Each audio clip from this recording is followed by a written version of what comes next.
So I want you to think about this situation in Matthew 15. There's this mother whose daughter is being severely tormented by a demon, and she comes before God and she says all the right things. Have mercy on me, Lord, Son of David. It's a super holy prayer. It sounds great, ticks the right box.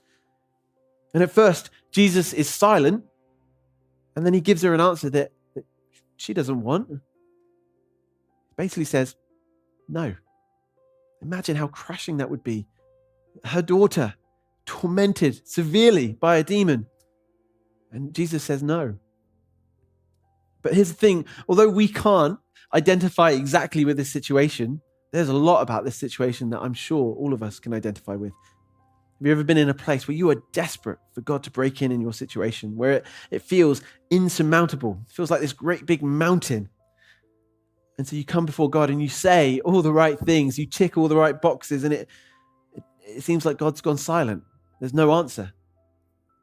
And then maybe there is an answer, but it's not the answer you're looking for. And it feels like rejection. It feels like God is ignoring you.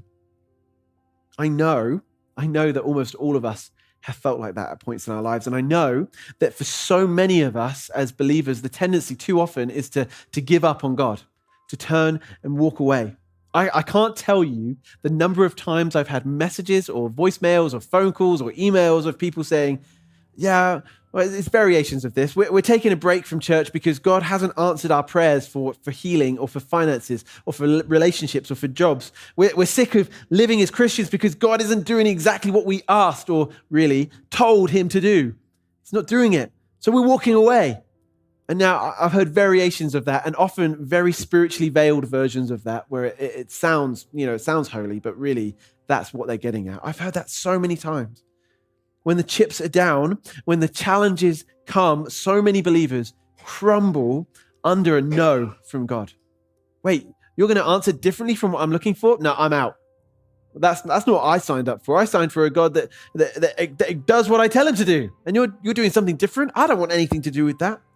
We can be so quick to kind of throw a quick prayer up there, and if it comes down with the answer that we're not looking for, oh no, that means God can't love us.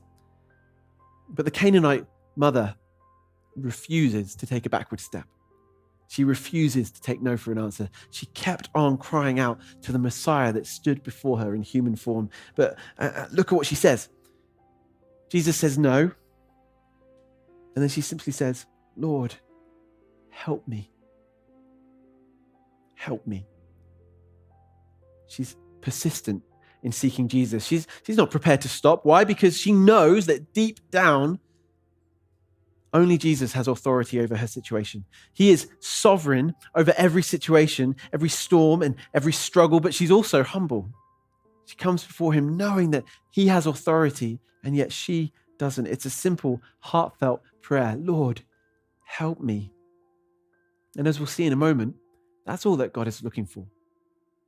Persistence, humility, and trust in him. I want to say to you, whatever your situation is, don't stop praying yet. Don't stop asking God yet.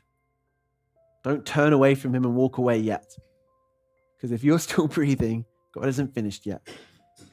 Just hand your situation over to him with 3 simple words. Lord, help me.